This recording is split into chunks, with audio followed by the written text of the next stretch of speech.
काय करती? भाजी कट करती. तशी नाही मोडायची.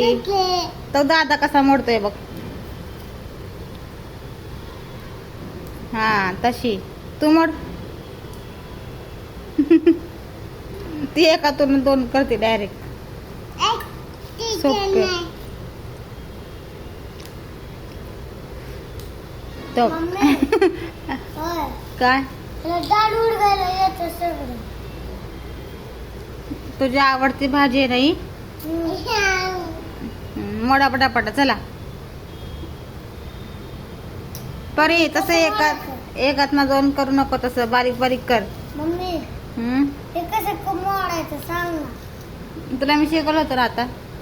आता हे तोडताना परीकडून शिक. हा निघलं.